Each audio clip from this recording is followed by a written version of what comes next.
കാക്ക, ആര് ഖദീജ ബീവി? ഖദീജ ബീവി ആരാന്നല്ലേ? ഖദീജ ബീവിനെ കുറിച്ച് ഞാനൊരു കഥ പറഞ്ഞുതരാം. ഷുഐബ് അബൂ ത്വാലിബ്, അതായത് അബൂ ത്വാലിബിന്റെ തായ്വാരത്തിൽ റസൂൽ സല്ലല്ലാഹു അലൈഹി വസല്ലം തങ്ങളും സഹാബത്തും വളരെ വിഷമത്തോടു കൂടി മക്ക ഉപരോധത്തിന്റെ ദിവസങ്ങളിൽ ഒന്നും കഴിക്കാനില്ലാതെ വളരെ ബുദ്ധിമുട്ടിയോണ്ട് നിൽക്കുകയാണ്. റസൂലും സഹാബത്തും വിജനമായ തരിശു ഭൂമിയിലെ കള്ളിമുൾച്ചെടികള് ഭക്ഷണമാക്കുന്നുണ്ട്. കിതാബുകളിൽ കാണാൻ പറ്റും, അവര് ആ ഭക്ഷിക്കുന്നത് ആടിനെ പോലെ കഷ്ടിക്കുന്നതായിട്ട്. റസൂലുള്ളാഹി സ്വല്ലല്ലാഹു അലൈഹി തങ്ങള് അതിൽ വളരെ വിഷമത്തോടു കൂടി ഒരു മൂലയിൽ ഇരുന്ന് ഇങ്ങനെ കരയാണ്, തേങ്ങിക്കരയാണ്.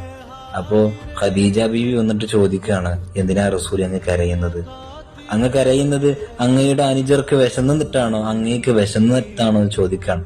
അപ്പൊ ഖദീജയോട് പറയുന്നൊരു മറുപടി ഉണ്ട്, ഖദീജ, ഞാൻ കരയുന്നത് എനിക്ക് വിശന്നിട്ടല്ല, എന്റെ അനുജർക്ക് വിശന്നിട്ടല്ല, എന്റെ ഖദീജക്ക് ഒന്നും കൊടുക്കാൻ എന്റെ കയ്യിൽ ഒന്നുമില്ലല്ലോ എന്ന് കണ്ടിട്ടാണ് ഞാൻ കരയുന്നതെന്ന് ഖദീജ ബിവിയോട് സല്ലല്ലാഹു അലൈഹി വസല്ലം തങ്ങൾ പറയുന്നുണ്ട്. അപ്പൊ കാക്ക, ആ നബിനെ നമുക്കൊന്ന് കാണാൻ കഴിയും?